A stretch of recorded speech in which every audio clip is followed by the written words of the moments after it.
बोलिए विष्णु भगवान की जय। हिंदू धर्म में एकादशियों का बहुत अधिक महत्व है। प्रत्येक वर्ष 24 एकादशियां होती हैं।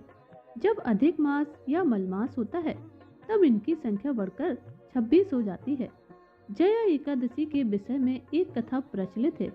उसके अनुसार एक बार धर्मराज युधिष्ठिर ने भगवान श्री कृष्ण से कहा कि हे माधव, मैं आपसे निवेदन करता हूँ कि माघ शुक्ल एकादशी को किसकी पूजा करनी चाहिए और इस एकादशी का क्या महात्म्य है, इसे आप विस्तार पूर्वक बतलाइए।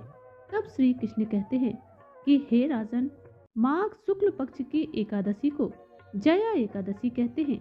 यह एकादशी बहुत ही पुण्य फलदायिनी है।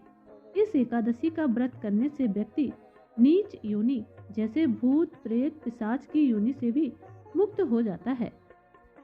जया एकादशी के संबंध में एक कथा प्रचलित है। पौराणिक मान्यताओं के अनुसार नंदन वन में एक उत्सव चल रहा था। उस उत्सव में सभी देवता, सिद्ध संत और सभी दिव्य पुरुष विद्यमान थे। उस समय गंधर्व गायन कर रहे थे और गंधर्व कन्याएं नृत्य प्रस्तुत कर रही थी। सभा में माल्यवान नामक एक गंधर्व और पुष्पवती नामक एक गंधर्व कन्या का नृत्य चल रहा था। इसी बीच पुष्पवती की नजर जैसे ही मालवान पर पड़ती है, वह उस पर मोहित हो जाती है। पुष्पवती सभा की मर्यादा को भूलकर ऐसा नृत्य करने लगती है कि माल्यवान उसकी तरफ आकर्षित हो जाता है। माल्यवान गंधर्व कन्या की भंगिमा को देखकर सुध बुध खो बैठता है और गायन की मर्यादा से भटक जाता है। उसके सुर ताल सब बिगड़ जाते हैं। इंद्र को पुष्पवती और माल्यवान के अमर्यादित कृत्य पर बड़ा ही क्रोध आता है और वह उन दोनों को श्राप दे देते हैं कि तुम दोनों स्वर्ग से वंचित हो जाओ और पृथ्वी पर जाकर निवास करो। मृत्यु लोक में अति नीच पिशाच योनि में तुम दोनों जन्म लो। और इस श्राप के कारण तुरंत ही वह दोनों पिशाच बन गए और हिमालय पर्वत पर एक वृक्ष के नीचे दोनों निवास करने लगे। वहां पिशाच योनि में इन्हें बहुत ही कष्टों को भोगना पड़ा। एक दिन दोनों ही पिशाच योनि में बड़े दुखी बैठे थे।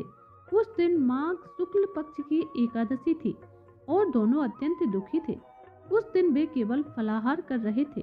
रात्रि के समय दोनों को बहुत ठंड लगी, अतः दोनों रात भर साथ में बैठकर जागते रहे।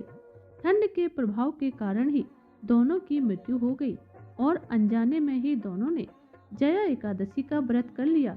व्रत करने से उन दोनों की पिशाच योनि से मुक्ति हो गई।